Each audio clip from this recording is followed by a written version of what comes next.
Welcome. Sangeeta भलसिंग या माझ्या YouTube चॅनलवर तुम्हा सर्वांचे हार्दिक स्वागत. संरक्षणशास्त्र इयत्ता 12वी हा विषय आपण अभ्यासाला घेतलेला आहे आणि प्रकरण क्रमांक 4 आपण आज सुरुवात करत आहोत.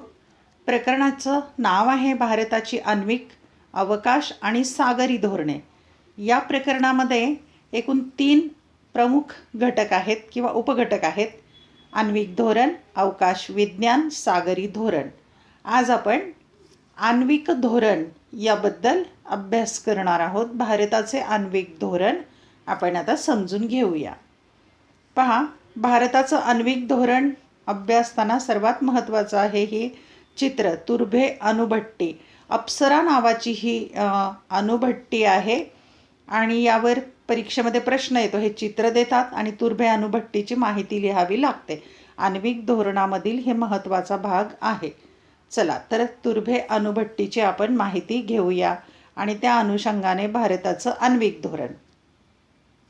स्वातंत्र्यानंतर लगेचच भारताचा अणुसंशोधन कार्यक्रम सुरू झाला. म्हणजे आण्विक क्षेत्रामध्ये, अणुसंशोधनाच्या क्षेत्रात स्वातंत्र्यानंतर 1947 नंतर सुरुवात झाली. भारताच्या आण्विक धोरणाची उभारणी प्रामुख्याने 2 तत्वांवर झाली. आता आण्विक धोरण भारताचं कसं आहे, त्याचे प्रमुख तत्व काय आहेत ती पाहूया आपण. 2 तत्व आहेत. त्यातलं पहिलं तत्व अणुऊर्जेचा शांततामय कामांसाठी विकास व संशोधनाला प्रोत्साहन. हे तत्व आहे की अणुऊर्जेचा का विकास करायचा आहे, ते शांततामय कामांसाठी, शांततेच्या कारणासाठी, विकासासाठी करायचं आहे आणि संशोधनाला प्रोत्साहन द्यायचं आहे, ना की दुसऱ्या देशावर आक्रमण करायचं आहे. 2, अणुसंशोधन क्षेत्रात स्वयंपूर्णता प्राप्त करणे. स्वयंपूर्णता म्हणजे स्वावलंबी, कारण अनेक देशांच्याकडे अण्वस्त्र आहेत, मग भारताकडे पण असली पाहिजे. स्वयंपूर्णता प्राप्त करणं हे एक तत्व आहे. या तत्वांच्या आधारावर भारताने 3 टप्प्यातील आण्विक धोरण तयार केले आणि मग आण्विक धोरण तयार करताना 3 भाग केले किंवा 3 अवस्था म्हणूया, 3 टप्पे तयार केले. या धोरणाचे प्रमुख घटक पुढील प्रमाणे. आता हे जे धोरण आहे अणुसंशोधनाचं, त्या संबंधात 3 टप्पे किंवा काय आहे ते धोरण समजावून घेऊया आपण. 1, नैसर्गिक युरेनियमवर चालणाऱ्या अणुभट्ट्यांचा विकास करायचा. अण्वस्त्रांचा विकास करायचा तर अणुभट्ट्या म्हणजे जे कारखाना म्हणायचं त्याला, त्यांचा विकास करावा लागेल. पण ते कशावर चालणाऱ्या, तर नैसर्गिकरित्या जे युरेनियम मिळतं त्याच्यावर चालणाऱ्या. 2, पहिल्या टप्प्यातून निर्माण होणाऱ्या प्लुटोनियमवर चालणाऱ्या फास्ट ब्रीडर अणुभट्ट्यांचा विकास. दुसऱ्या टप्प्यात काय करायचं आहे, तर प्लुटोनियमवर फास्ट ब्रीडर चालतं, म्हणजे अणुभट्ट्यांचा विकास अधिक करायचा असा अर्थ घ्या.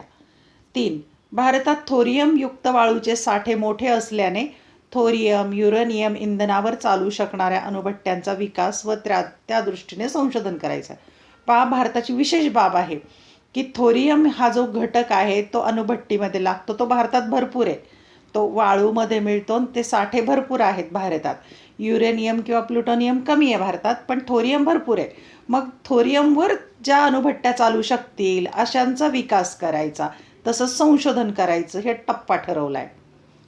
भारताने मुंबईमधील तुर्भे येथे 1956मध्ये अप्सरा, आता आपण जे चित्र पाहिलं ते 1956मध्ये अप्सरा नावाची ही अणुभट्टी, पहिली संशोधन अणुभट्टी उभारली.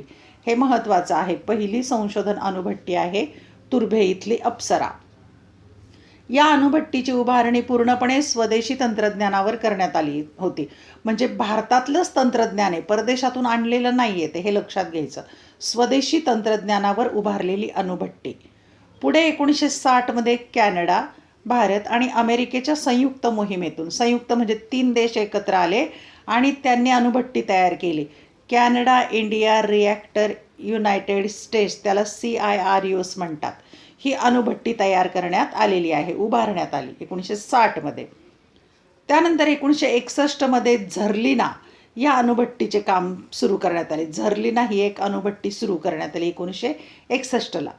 भारताच्या अणुसंशोधन कार्यक्रमात इंधनावर फेरप्रक्रिया हा भाग महत्त्वाचा मानला गेला. इंधनावर फेरप्रक्रिया म्हणजे पुन्हा प्रक्रिया करणं, की इंधन वाया जाऊ द्यायचं नाही.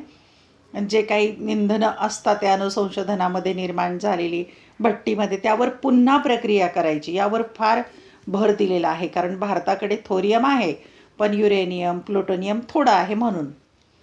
अणुभट्टीत वापरलेल्या इंधनाच्या साक्यातून, साका म्हणजे साचा किंवा यंत्र, प्लुटोनियम वेगळे काढणे, म्हणजे इंधन वापरलं की त्यातलं प्लुटोनियम वेगळं काढायचं व ते नव्याने पुनर्वापर करायचा त्याचा.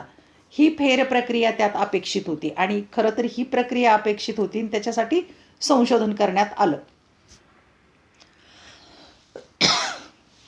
भारतात थोरियमचे मोठे साठे असल्याने त्यांचा अणुऊर्जा निर्मितीसाठी वापर करणे ही गोष्ट अतिशय आवश्यक होती. आणि सगळ्यात महत्त्वाची गोष्ट कोणती, तर भारतात थोरियम आहे. मग जे आपल्याकडे उपलब्ध घटक आहेत त्याच्या सहाय्याने अणुऊर्जा निर्मिती करणं. त्यामुळे तिसऱ्या टप्प्यात भारतातील अणुभट्ट्या थोरियमवर चालतील असे तंत्रज्ञान विकसित करण्याची योजना आखण्यात आली. आणि तिसरा टप्पा काय आहे मग अणुऊर्जेच्या क्षेत्रामध्ये, तर आपल्याकडे जे थोरियम आहे त्याच्या सहाय्यानेच अणुभट्ट्या विकसित करायचे किंवा तसं तंत्रज्ञान निर्माण करायचं. सुरुवातीपासून 1 दशकभराच्या काळातच भारतीय अणुसंशोधन कार्यक्रम उभारी घेण्याच्या स्थितीत आला. म्हणजे भारतामध्ये एक 10 वर्षाच्या काळात, दशकभर म्हणजे 10 वर्षाच्या काळात अणुसंशोधन कार्यक्रम यशस्वी होऊ लागला, चांगल्या स्थितीमध्ये तो आलेला आहे. आता आपण अधिक माहिती घेऊया अणुऊर्जेच्या संबंधी. तुम्हाला माहीत आहे का अणुऊर्जेसंबंधीचे धोरण? अणुऊर्जा निर्मितीसाठी अणुशक्तीचा उपयोग हे भारताच्या अणुसंशोधन कार्यक्रमाचे पहिले लक्ष होते. म्हणजे अणुऊर्जा निर्मिती करायची तर अणुशक्तीचा उपयोग करायचा. त्यात युरेनियम आणि थोरियमचा आण्विक इंधन म्हणून वापर करण्याला प्राधान्य होतं. आणि इंधन कोणतं वापरायचं, तर युरेनियम आणि थोरियम हे इंधन म्हणून वापरायचं. भारतातील किरणोत्सारी पदार्थाचे उपलब्ध साठे पुढील प्रमाणे सांगितले जातात. मग आता जे घटक आहेत किंवा किरणोत्सारी पदार्थ किती प्रमाणात आहेत भारतात ते पाहूया. नैसर्गिक युरेनियम आहे 70,000 टन, हे कमी आहे. पण नैसर्गिक थोरियम जे आहे ते भरपूर आहे, 3,60,000 टन एवढा साठा आहे भारतात, हे जास्त आहे. भारताचा 3 टप्प्यातील आण्विक कार्यक्रम पुढील प्रमाणे, आपण जे पाहिले की 3 अवस्था किंवा 3 टप्पे आहेत ते कोणते ते पाहूया आपण. पहिला टप्पा, युरेनियम ऑक्साईड आणि जड पाण्याचा वापर करून उच्च दाबाखाली जड पाण्यावर प्रक्रिया करणाऱ्या अणुभट्ट्यांची उभारणी करायची. त्याला हेवी वॉटर रिॲक्टर्स म्हणतात. म्हणजे हेवी वॉटर्स रिॲक्टर्स म्हणजे काय, ते युरेनियम ऑक्साईड आणि जड पाणी वापरायचं, त्याच्यावर जड पाण्यावर प्रक्रिया करायची त्या अणुभट्टीमध्ये. या टप्प्यात शिल्लक राहणाऱ्या इंधनावर फेर प्रक्रिया करणारे प्रकल्प विकसित करण्याचाही समावेश आहे. आणि इथे जे काही इंधन शिल्लक राहील त्याच्यामधून नवीन प्रक्रिया करायची त्यावर काहीतरी, आणि त्याचाही विकास करण्याचा समावेश पहिल्या टप्प्यामध्ये. दुसरा टप्पा, पहिल्या टप्प्यातून निर्माण झालेल्या प्लुटोनियम 239 इंधनावर आधारित. पहिल्या टप्प्यात जे प्लुटोनियम निर्माण होईल त्यामध्ये फास्ट ब्रीडर अणुभट्ट्यांची उभारणी, म्हणजे जास्त वेगाने काम करणाऱ्या अणुभट्ट्या उभारणं. त्यात पहिल्या टप्प्यातून निर्माण झालेले प्लुटोनियम 239 आणि थोरियमचा वापर करून युरेनियम 233 मध्ये रूपांतर करायचं. म्हणजे प्लुटोनियम आणि थोरियम वापरून युरेनियम तयार करायचं. तिसरा टप्पा आहे युरेनियम 233 या इंधनावर आधारित फास्ट ब्रीडर, म्हणजे युरेनियमवर आधारित फास्ट ब्रीडर अणुभट्ट्यांचा विकास करायचा. या टप्प्यात भारतात मोठ्या प्रमाणावर उपलब्ध असलेल्या थोरियमचा अणुइंधन म्हणून वापर करून वीज निर्मिती मोठ्या प्रमाणावर करता येईल. आणि याचा वापर वीज निर्मितीसाठी करायचा. थोरियम तर भारताकडे भरपूर आहे, ते अणुइंधन म्हणून त्याचा वापर करायचा.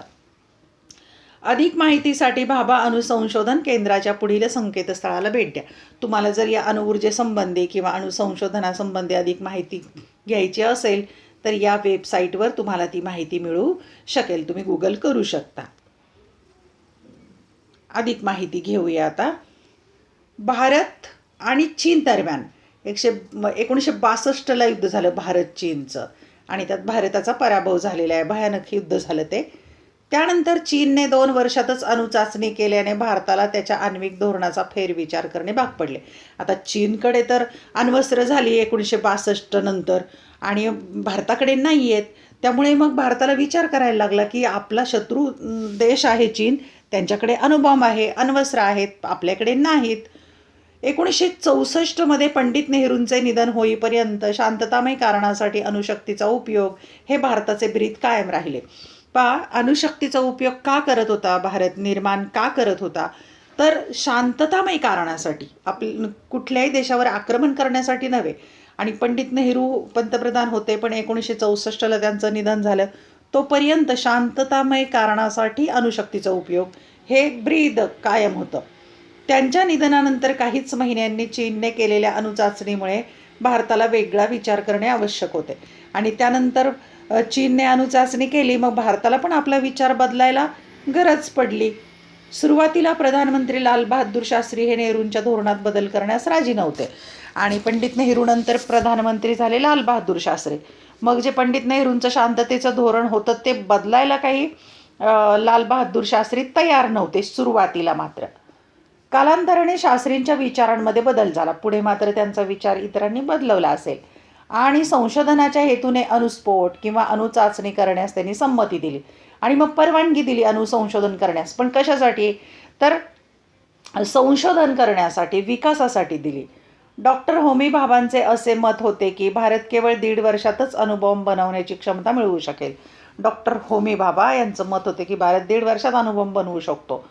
परंतु दुर्दैवाने डॉक्टर होमी भाभा आणि लाल बहादूर शास्त्रींचे 1966 निधन झालं. ही दुःखद घटना घडली की लाल बहादूर शास्त्रींचं पण ताश्कंद इथं रशियात निधन झालं आणि होमी भाभांचं पण भारतामध्ये निधन झालं. याच काळात शीतयुद्धाच्या पार्श्वभूमीवर जग अण्वस्त्र प्रसारबंदी कराराची चर्चा करत होतं. आता हा एक करार आहे, लक्षात ठेवा. NPT म्हणतात त्याला, नॉन प्रोलिफेरेशन ट्रीटी, म्हणजे अण्वस्त्र प्रसारबंदी करार. आणि शीतयुद्ध जे आहे ते अमेरिका आणि रशियाच्या मध्ये होतं. त्या दोघांच्यामध्ये संघर्ष होता, सत्ता स्पर्धा होती, जग 2 भागात वाटले गेलेलं होतं. ही पार्श्वभूमी आहे शीतयुद्धाची. आणि या काळात अण्वस्त्र प्रसारबंदी करार जो आहे त्याची चर्चा सुरू झाली. म्हणजे अण्वस्त्र करायची नाहीत, निर्माण करायची नाहीत, त्याच्यावर बंदी घालण्यात येण्याचा हा करार होता NPT. 1968 विविध देशांनी या करारावर स्वाक्षरी केली. मग जगातल्या अनेक देशांनी यावर स्वाक्षरी केली की आम्ही अण्वस्त्र निर्माण करणार नाही. मात्र हा करार अण्वस्त्रधारी, आता हा करार कसा विषमता निर्माण करणारा किंवा भेदभाव निर्माण करणारा हे भारताने दाखवून दिलं. हा करार अण्वस्त्रधारी म्हणजे ज्यांनी पूर्वीच अण्वस्त्र बनवलेली आहेत असे देश आणि अण्वस्त्रे नसलेल्या देशांमध्ये भेदभाव करत असल्याचे प्रतिपादन करून भारताने त्यावर स्वाक्षरी करण्यास नकार दिला आणि भारताने काही त्यावर सही केली नाही त्या करारावर. कारण का? तर भेदभाव आहे. ज्यांनी अगोदरच अण्वस्त्रे निर्माण केलेली आहेत त्यांना तर काही बंधन नाही, पण जे नवीन देश आपल्या विकासासाठी काही करू शकतात तर त्यांच्यावर बंधनं घातली. या करारामुळे अद्याप अण्वस्त्रे विकसित न केलेल्या देशांवर बंधने येणार होती. म्हणजे ज्यांनी अण्वस्त्र विकसित केलेली नाही आहे त्या देशांवर बंधनं होती.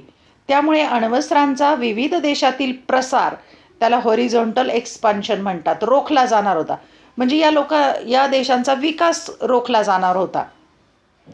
हे खरे असले तरी आधीच अण्वस्त्र सज्ज असलेल्या देशांवर त्यांची संहारक शक्ती वाढवत नेण्यावर कोणती बंधने नाहीत. त्याला व्हर्टिकल एक्सपान्शन म्हणतात. याकडे भारताने जगाचे लक्ष वेधले. म्हणजे ज्यांच्याकडे आधीच अण्वस्त्र आहेत, अणुबॉम्ब आहेत, त्यांच्यावर मात्र कुठलीच बंधन नाही, ते अधिक वाढवू शकत होते. आणि हा मुद्दा भारताने जगाला दाखवून दिला आणि त्या करारावर सही मात्र केलेली नाही. हे महत्त्वाचं आहे. भारताने 1974 पोखरणच्या वाळवंटात पहिली अणुचाचणी केली. हे महत्त्वाचं वाक्य लक्षात ठेवा. पोखरण राजस्थानमध्ये ठिकाण आहे, तिथे अणुचाचणी केलेली आहे वाळवंटामध्ये 1974. या चाचणीतून अण्वस्त्र बनवू शकण्याच्या आपल्या क्षमतेचे भारताने प्रदर्शन केले. म्हणजे भारताने जगाला दाखवून दिलं की आम्ही अण्वस्त्र बनवू शकतो. अण्वस्त्रे बनवण्यासाठी आवश्यक सामग्री आणि त्यासाठी आवश्यक वैज्ञानिक मनुष्यबळ भारताकडे असल्याचे सिद्ध झाले. आणि त्यातून काय सिद्ध झालं तर अण्वस्त्र बनवायला जे जे काही साहित्य लागतं, सामग्री लागते ती आहे भारताकडे आणि तज्ज्ञ असं वैज्ञानिक आणि मनुष्यबळ पण आहे, शास्त्रज्ञ पण आहेत, हे पण सिद्ध झालं. तरीही ही अणुचाचणी शांततेसाठी असल्याची भारताने जगाला ग्वाही दिली आणि सांगितलं की आम्ही हे काम शांततेसाठी करतोय. त्यालाच पीसफुल न्यूक्लिअर एक्सप्लोजन असं म्हणतात, PNE. म्हणजे आम्ही हे काम शांततेसाठी करतोय, कुठल्या देशावर आक्रमण करण्यासाठी नव्हे. अण्वस्त्रे बनवण्याचा आपला कोणताही उद्देश नसल्याचं भारताने सांगितलं. म्हणजे अणुबॉम्ब बनवायचा, दुसऱ्या देशावर टाकायचा, असं काही आम्ही करणार नाही आहे, हे जगाला सांगितलं. त्यावेळी संसदेत निवेदन करताना प्रधानमंत्री इंदिरा गांधी म्हणाल्या की, आणि त्यावेळेला प्रधानमंत्री इंदिरा गांधी होत्या, त्या काय म्हणाल्यात पाहूया. 74 अणुशक्तीचा शांततामय उद्देशांसाठी उपयोग करण्याच्या दृष्टीने भारताच्या अणुऊर्जा मंडळाने अणुऊर्जा मंडळ आहे भारताचं, त्याला म्हणतात atomic energy agency of India, केलेल्या संशोधन व विकास कार्यक्रमाचे या चाचणीतून जगाला दर्शन घडले. आणि प्रधानमंत्री म्हणाल्या की जगाला दर्शन घडलेलं आहे की शांततामय उद्देशांसाठी आम्ही हा अणुस्फोट किंवा हा कार्यक्रम हाती घेतलेला आहे. मात्र तसे करताना भारताने कोणत्याही आंतरराष्ट्रीय कायद्याचे किंवा बंधनाचे उल्लंघन केलेलं नाही, की भारताने कोणताही आंतरराष्ट्रीय किंवा जागतिक पातळीवरचा नियम मोडलेला नाही. अमेरिका आणि कॅनडाने भारताच्या या अणुचाचणीचा निषेध केला, म्हणजे विरोध केला पहा अमेरिकेने आणि कॅनडाने. मात्र सोव्हिएत रशियाने, जो भारताचा मित्र राष्ट्र होता, की सोव्हिएत रशियाने याबाबत तटस्थ भूमिका घेतली, म्हणजे काहीच प्रतिक्रिया दिली नाही, चांगलं नाही आणि वाईटही नाही. तर फ्रान्सने भारताच्या अणुचाचणीचे स्वागत केले, पण फ्रान्सने मात्र स्वागत केले भारताच्या या कार्याचं. म्हणजेच या 5 महत्त्वाच्या राष्ट्रांनी कशाप्रकारे भारताशी वर्तन केलं ते लक्षात येत आहे. या चाचणीनंतर भारताच्या आण्विक धोरणाकडे जाणीवपूर्वक राखलेली संदिग्धता म्हणजे शंका, कुशंका असे संबोधले जाऊ लागले. म्हणजे भारताने जाणीवपूर्वक अशी शंका, कुशंका निर्माण केली असं जागतिक पातळीवर पाहू लागले इतर जग. भारताने अण्वस्त्र बनवू शकण्याची क्षमता तर जगाला दाखवून दिली की आम्ही पण सक्षम आहोत, आम्ही पण अण्वस्त्र बनवू शकतो. मात्र अण्वस्त्रे बनवण्याची कोणतीही इच्छा नसल्याचे सांगितले, म्हणजे अणुबॉम्ब वगैरे घातक काही आम्ही करणार नाही. तसेच अण्वस्त्र प्रसारबंदी करारावर स्वाक्षरी करण्याचेही नाकारले, आणि जो CTBT करार होता त्यावर स्वाक्षरी करण्याचं सुद्धा नाकारलेलं आहे भारताने, अजूनही सही केलेली नाही आहे. त्यानंतर सत्तेवर आलेल्या प्रधानमंत्री राजीव गांधी आणि PV नरसिंह राव यांच्या सरकारांनी आण्विक धोरणांबाबत जाणीवपूर्वक संदिग्धतेचे इंदिरा गांधीचे धोरण अनुसरले, आणि नंतर राजीव गांधी, PV नरसिंह राव हे पंतप्रधान बनले. त्यांच्या काळातही हे साशंकतेचं किंवा शंका निर्माण होणारं धोरण कायम होतं, जे इंदिरा गांधींनी ठेवलेलं होतं. मात्र इंद्रकुमार गुजराल हे प्रधानमंत्री झाले. इंद्रकुमार गुजराल प्रधानमंत्री असताना ही संदिग्धता दूर करण्याचा मानस त्यांनी व्यक्त केला, आणि त्यांनी असं मनात आणलं की आता ही संदिग्धता जी आहे अण्वस्त्र बनवण्याच्या कारणांची, ती आपण दूर केली पाहिजे, असं त्यांच्या मनामध्ये आलं की शंका दूर करण्याचं त्यांनी ठरवलं. भारताच्या सुरक्षेच्या दृष्टीने अण्वस्त्रे बनवण्याचा पर्याय खुला राखण्याचा त्यांचा मनोदय होता, आणि त्यांच्या मनात होतं की भारताची सुरक्षा करायची आहे, त्यासाठी अण्वस्त्र बनवायची असं जगाला दिसलं पाहिजे, असं त्यांचं मत होतं.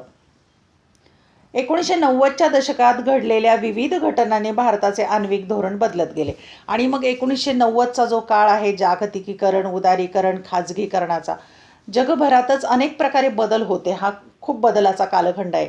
या काळामध्ये भारताचं आण्विक धोरणसुद्धा बदलत गेलं. अण्वस्त्र प्रसारबंदी कराराला बेमुदत वाढ देण्यात आली, आणि अण्वस्त्र प्रसारबंदी जो करार होता CTBT त्याला म्हणजे बेमुदत तो वाढवलेला आहे तो करार पुढे कालखंड कायमचा. सर्वसमावेशक चाचणी बंदी करार, त्याला कॉम्प्रिहेन्सिव्ह टेस्ट बॅन ट्रीटी म्हणतात, CTBT आत्ताच सांगितलं तो करार. हा सर्वसमावेशक चाचणी बंदी करार हा संयुक्त राष्ट्राच्या सर्वसाधारण सभेने मंजूर केला, आमसभेने मंजूर केलेला होता. हे 2 करार चर्चेत राहिल्याने भारतानेही अणुचाचणीवर बंदीची भूमिका स्वीकारावी यासाठी भारतावर जागतिक दबाव वाढत गेला. भारताने पण करारावर सही करावी असं जगामध्ये म्हणजे मतप्रवाह निर्माण झाला, आणि भारतावर एक प्रेशर आणायला लागले. त्यातून पुन्हा एकदा अणुचाचणी करण्याच्या दिशेने भारताचे पाऊल पडले. पण भारताने मात्र पुन्हा एकदा अणुचाचणी करायचं ठरवलं आहे. पोखरणला 1974 केलेल्या पहिल्या अणुचाचणीला 24 वर्ष उलटल्यानंतर, म्हणजे 74 नंतर 24 वर्षांनी, म्हणजे मे 1998 भारताने पुन्हा त्याच ठिकाणी एका पाठोपाठ एक अणुचाचण्या केल्या, म्हणजे तिथेच पोखरणमध्येच पुन्हा चाचण्या केल्या 98 तसेच आपण आता अण्वस्त्र सज्ज देश असल्याचे भारताने जाहीर केले की आमच्याकडे पण अणुशक्ती आहे, अण्वस्त्रधारी देश आहोत आम्ही. त्यातून भारताच्या आण्विक धोरणात इतकी वर्ष जाणीवपूर्वक राखलेली संदिग्धता दूर झाली, आणि मग ती संदिग्धता, शंका दूर करून टाकली की आमच्याकडे पण अण्वस्त्र आहेत. प्रधानमंत्री अटल बिहारी वाजपेयी होते तेव्हा, यांनी संसदेत त्यामागची कारणमीमांसा स्पष्ट केली, आणि हे अणुस्फोट, अणुचाचण्या का केलेल्या आहेत त्याची कारणं सांगितली. भारताच्या शेजारील देशांमध्ये अण्वस्त्रे आणि क्षेपणास्त्रांच्या झालेल्या प्रसारामुळे भारताच्या हितसंबंधांना धोका निर्माण झाला होता. त्यांनी सांगितलं की चीन असो, मग पाकिस्तान असो किंवा इतर इतर देश असो, त्यांच्याकडे अण्वस्त्र आहेत, क्षेपणास्त्र आहेत, मग आमच्याकडे पण असली पाहिजे, कारण आम्हालाही सुरक्षा महत्त्वाची आहे. विशेषतः 1980 मधली बाब आहे. 1980 व 1990च्या दशकामध्ये, 1980 आणि 90च्या 10 वर्षात भारताची सुरक्षा व्यवस्था खालावली होती. तसेच अण्वस्त्रधारी देश अण्वस्त्रमुक्त जग निर्माण करण्यासाठी कोणतेही प्रयत्न करत नव्हते. म्हणजे ज्यांच्याकडे अण्वस्त्र बनवून झालेली आहेत ते देश मात्र काही प्रयत्न करत नव्हते अण्वस्त्रमुक्त देश जग करण्यासाठी. त्यामुळे भारताला हे पाऊल उचलावे लागल्याचे त्यांनी सांगितले. म्हणून भारताने सांगितलं आम्ही पण अण्वस्त्र बनवले. मात्र त्याचबरोबर भारताची अण्वस्त्रे केवळ स्वसंरक्षणासाठी आहेत, कोणावरही आक्रमण करण्यासाठी भारत त्याचा वापर करणार नाही, असेही वाजपेयींनी स्पष्ट केले. आणि अटल बिहारी वाजपेयींनी सांगितलं आम्ही अण्वस्त्र बनवली आमच्या संरक्षणासाठी, आम्ही कोणावर आक्रमण करणार नाही. त्याचेच पुढचे पाऊल म्हणून भारताने जानेवारी 2003मध्ये न्यूक्लिअर कमांड ॲथॉरिटी, त्याला NCA म्हणतात, म्हणजे अण्वस्त्र संचालन यंत्रणा स्थापन केली, एक यंत्रणा निर्माण केलेली आहे NCAची. तिची पहिली बैठक सप्टेंबर 2003मध्ये झाली. जानेवारी 2003मध्येच भारताने अण्वस्त्रांच्या वापराबाबतचे त्याचे पहिले अधिकृत धोरण जाहीर केले. आणि 2003मध्ये पहिलं अधिकृत धोरण जाहीर केलं की आम्ही अण्वस्त्राचा वापर कसा करणार.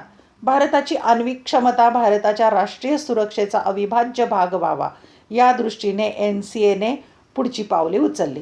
म्हणजे फक्त देशाच्या संरक्षणासाठी राष्ट्रीय सुरक्षा महत्त्वाची आहे असं सांगितलं. केंद्रीय मंत्रिमंडळाच्या सुरक्षा समितीने 2003मध्ये भारताच्या जाहीर केलेल्या आण्विक धोरणाचे मुख्य वैशिष्ट्ये पुढीलप्रमाणे. आणि मग त्या समितीने 2003मध्ये जी उद्दिष्ट किंवा वैशिष्ट्य जाहीर केलेली आहेत ती पुढीलप्रमाणे आहेत, ती आपण क्रमाने पाहूया.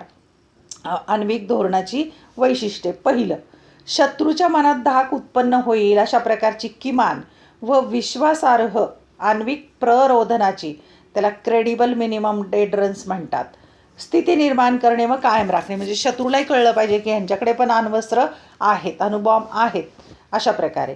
2, अण्वस्त्रांचा प्रथम वापर नाही ही भूमिका. म्हणजे अण्वस्त्र भारत प्रथम कधीच वापरणार नाही, दुसऱ्याने जर आपल्यावर टाकलं अणुबॉम्ब वगैरे तर भारत टाकणार. भारत कोणत्याही परिस्थितीत अण्वस्त्रांचा पहिल्यांदा वापर करणार नाही. भारताच्या प्रदेशावर किंवा भारतीय सेना दलांवर जगात कोठेही अण्वस्त्रांचा हल्ला झाल्यासच भारत प्रतिहल्ला म्हणून अण्वस्त्रांचा वापर करेल. म्हणजे भारत स्वतः हल्ला करणार नाही पण प्रतिहल्ला मात्र करेल. म्हणजे कोणी जर भारत किंवा भारतीय सेना यांच्यावर अण्वस्त्रांचा हल्ला केला तर भारत अण्वस्त्रांचा प्रतिहल्ला करेल, असं उद्दिष्ट किंवा वैशिष्ट्य ठरवलं. 3, भारताचा अण्वस्त्रांचा पहिलाच प्रतिहल्ला इतका तीव्र असेल की शत्रूचे प्रचंड आणि कधी न भरून येणारे नुकसान होईल. म्हणजे भारत प्रतिहल्ला इतका भयानक प्रचंड करेल की शत्रूचं भरपूर नुकसान होईल. 4, भारताच्या नागरी राजकीय नेतृत्वाने अण्वस्त्र संचालन यंत्रणेमार्फत निर्णय घेतल्यानंतरच अशा तऱ्हेचा आण्विक प्रतिहल्ला करण्यात येईल. प्रतिहल्ला कसा करण्यात येईल तर नागरी राजकीय नेतृत्व म्हणजे सरकार आणि जी संचालन यंत्रणा आहे त्यांच्यामार्फत निर्णय घेतला जाईल. 5, अण्वस्त्रे नसलेल्या कोणत्याही देशावर भारत अण्वस्त्रांनी हल्ला चढवणार नाही. म्हणजे ज्या देशाकडे अण्वस्त्र नाही आहेत त्या देशावर कधीही भारत अण्वस्त्रांचा हल्ला करणार नाही, हे पण वैशिष्ट्य आहे. 6, मात्र भारतीय प्रदेशावर किंवा भारतीय सेना दलांवर जगात कुठेही जैविक किंवा रासायनिक अस्त्रांचा मारा झाल्यास अण्वस्त्रांनी प्रतिहल्ला करण्याचे स्वातंत्र्य भारत राखून ठेवत आहे. म्हणजे जर भारतीय प्रदेशावर किंवा भारताच्या सेनेवर जगात मग कुठेही जैविक किंवा रासायनिक अस्त्रांचा मारा झाला तर भारत मात्र प्रतिहल्ला करणार. 7, किरणोत्सारी पदार्थ नियंत्रण करारासंबंधित, त्याला फिसाईल मटेरियल कट ऑफ ट्रीटी म्हणतात, चर्चेत भारत सहभागी असल्याने अण्वस्त्रे ही एक करार आहे पहा, किरणोत्सारी पदार्थ नियंत्रण करार, याची चर्चा होती. त्यात अण्वस्त्रे आणि क्षेपणास्त्रासंबंधीचे पदार्थ की अण्वस्त्र बनवायला जे काही घटक लागतात ते, तंत्रज्ञानाच्या निर्यातीवर भारत कठोर नियंत्रण राखील. म्हणजे तंत्रज्ञानाच्या आयात निर्यातीवर नियंत्रण ठेवेल. तसेच अणु चाचणी बंदीच्या तत्वाचे उल्लंघन करणार नाही, अणुचाचणी बंदीचं जे तत्त्व आहे, करार आहे, त्यावर उल्लंघन करणार नाही. 8. जागतिक पातळीवर विश्वासार्ह आणि कोणताही भेदभाव नसलेल्या आण्विक निःशस्त्रीकरणाच्या प्रयत्नांना भारताचा पाठिंबा राहील. आणि जागतिक पातळीवर अशा प्रकारचं एक विश्वासाचं वातावरण किंवा भेदभावाचं वातावरण जर असे विश्वासाचं वातावरण आवश्यक आहे, भेदभाव नसलेलं निःशस्त्रीकरणाचं वातावरण असेल तर त्याला भारताचा पाठिंबा राहील. या माध्यमातून अण्वस्त्रमुक्त जगाचे स्वप्न साकार करण्याच्या उद्दिष्टाशी भारताची बांधिलकी यापुढेही कायम राहील. आणि संपूर्ण जग अण्वस्त्रातून मुक्त करायचं हे जे स्वप्न आहे, या उद्दिष्टाशी प्रामाणिक राहील भारत, असं भारताने ठरवलेलं आहे. हे वैशिष्ट्य आहेत आण्विक धोरणाची. आता तुम्हाला माहीत आहे का, आणखी माहिती घेऊया आपण. अण्वस्त्र तंत्रज्ञानाचा प्रसार रोखण्यासाठी करण्यात आलेल्या विविध आंतरराष्ट्रीय उपाययोजना पुढील म्हणजे जागतिक पातळीवर कोणकोणत्या उपाययोजना करण्यात आलेल्या आहेत की अण्वस्त्र तंत्रज्ञानाचं. तुम्हाला माहिती आहे, हिरोशिमा नागासाकीवर 2 अणुबॉम्ब टाकले दुसऱ्या महायुद्धामध्ये, तर अजूनही भयानक परिणाम त्याचे होत आहेत. तर म्हणून ही अण्वस्त्र चांगली पण आहेत आणि वाईट पण आहेत, पण शांततेसाठी, चांगल्या कामासाठी त्याचा वापर झाला पाहिजे असं जागतिक स्तरावर मत मांडलं जातं. आणि मग वेगवेगळे करार, नियम केलेले आहेत ते पाहूया आपण. आंतरराष्ट्रीय अणुऊर्जा आयोग आहे, इंटरनॅशनल ॲटॉमिक एनर्जी एजन्सी म्हणतात त्याला, IAEA 1957ला स्थापन झालेला आयोग आहे. त्याचं काम काय आहे पाहू. आंतरराष्ट्रीय अणुऊर्जा आयोग ही संस्था शांततापूर्ण उपयोगांसाठी अणुऊर्जेच्या प्रसाराला उत्तेजन देते, म्हणजे शांततापूर्ण कामासाठी, आणि अणुऊर्जेचा कोणत्याही लष्करी कारणासाठी वापराला प्रतिबंध करते, म्हणजे लष्करी कारवाई किंवा युद्धामध्ये याचा वापर करायचा नाही, याला समर्थन देते. अण्वस्त्र प्रसारबंदी करार, न्यूक्लिअर नॉन प्रॉलिफेरेशन ट्रीटी, NPT म्हणतात, हा 1968चा कायदा. जगभरात अण्वस्त्रांचा व अण्वस्त्र तंत्रज्ञानाचा प्रसार रोखण्यासाठी हा आंतरराष्ट्रीय करार करण्यात आला, म्हणजे अण्वस्त्रांचा प्रसार रोखायचा. अणुऊर्जेच्या शांततापूर्ण वापराला उत्तेजन देण्याबरोबरच आण्विक निःशस्त्रीकरण आणि सर्वसाधारण व संपूर्ण निःशस्त्रीकरण करण्याचा त्यांचा उद्देश आहे. म्हणजे आण्विक निःशस्त्रीकरण, हे शस्त्र वापरायचे नाहीत किंवा बनवायचे नाहीत. हा करार 1968मध्ये अस्तित्वात आला. भारताने आजवर त्यावर स्वाक्षरी केलेली नाही. ज्या देशांकडे अण्वस्त्रे नाहीत त्यांनी ती मिळवण्याला किंवा त्यांचे तंत्रज्ञान विकसित करण्याला हा करार प्रतिबंध करतो. म्हणजे या कराराने ज्यांच्याकडे अण्वस्त्रे नाही आहेत त्यांनी बनवायची नाही आहेत असं बंदी आणलेली आहे. परंतु आधीच अण्वस्त्र सज्ज असलेल्या देशांवर तो कोणतेही निर्बंध घालत नाही. म्हणजे ज्यांनी आधी अण्वस्त्र बनवलीत त्यांच्यावर मात्र बंधनं नाही आहेत. त्यामुळे तो पक्षपाती व भेदभाव करणारा असल्याची भारताची भूमिका आहे. भारत म्हणतो हा तर भेदाभेद आहे, विषमता आहे. त्यामुळेच या करारात सहभागी होण्यास भारताने नकार दर्शवला आहे. त्यामुळे या करारावर सही केलेली नाही. 1995मध्ये या कराराची मुदत अनंत काळापर्यंत वाढवण्यात आली आणि हा करार आता परमनंट आहे, म्हणजे पुढच्या काळातही लागू राहील. 1995मध्ये मुदत त्याची वाढवली आहे. आता पाहूया अणुपुरवठादार देश, म्हणजे ज्यांच्याकडे अण्वस्त्र निर्माण करण्यासाठी साहित्य, सामग्री वगैरे आहे असे देश, त्याला न्यूक्लिअर सप्लायर्स ग्रुप म्हणतात. त्यांचा ग्रुप आहे, NSG म्हणतात त्याला. अण्वस्त्रांच्या निर्मितीसाठी आवश्यक किरणोत्सारी पदार्थ, उपकरणे, तंत्रज्ञानाचा प्रसार रोखण्यासाठी अणुपुरवठादार देशांचा हा गट स्थापन करण्यात आला आहे. मग ते सगळे ज्यांच्याकडे अशी साहित्य, साधनं, सामग्री, उपकरणं, पदार्थ आहेत त्यांचा गट आहे. त्यातून किरणोत्सारी पदार्थ व अणुतंत्रज्ञानाच्या प्रसारावर बहुस्तरीय नियंत्रणाची आणखी एक यंत्रणा उपलब्ध झाली. त्यांचा गट केल्याने मग त्यांचं नियंत्रण आहे, कोणाला द्यायचं ते पदार्थ, कोणाला द्यायचे नाही, सामग्री पुरवायची नाही. सर्वंकष चाचणी बंदी करार, त्याला कॉम्प्रिहेन्सिव्ह टेस्ट बॅन ट्रीटी म्हणतात, CTBT कायदा 1996, हा महत्त्वाचा आहे. या कराराने जगभरात कोठेही आणि कोणाकडूनही लष्करी वा नागरी उपयोगासाठी कोणत्याही प्रकारची अणुचाचणी करण्यावर बंदी घालण्यात आली. अणुचाचणी करण्यावर बंदी आहे, लष्करी, नागरी, कोणताही उपयोग असो. जिनिवात झालेल्या निःशस्त्रीकरणासंबंधी परिषदेत या करारासंबंधी चर्चा करण्यात आली आणि जिनिवा इथे ही चर्चा झालेली आहे निःशस्त्रीकरण. नंतर संयुक्त राष्ट्राच्या आमसभेने 1996मध्ये या कराराला मान्यता दिली. 1996मध्ये CTBT कराराला संयुक्त राष्ट्राच्या आमसभेने मान्यता दिलेली आहे. धन्यवाद. व्हिडिओ लेक्चर आवडल्यास चॅनल सबस्क्राईब करा, बेल आयकॉन प्रेस करा, म्हणजे मी नवीन व्हिडिओ पोस्ट केला की त्याचं नोटिफिकेशन तुम्हाला मिळेल. आवडलेला व्हिडिओ लाईक, कमेंट, शेअर करायला विसरू नका. अभ्यासासाठी शुभेच्छा.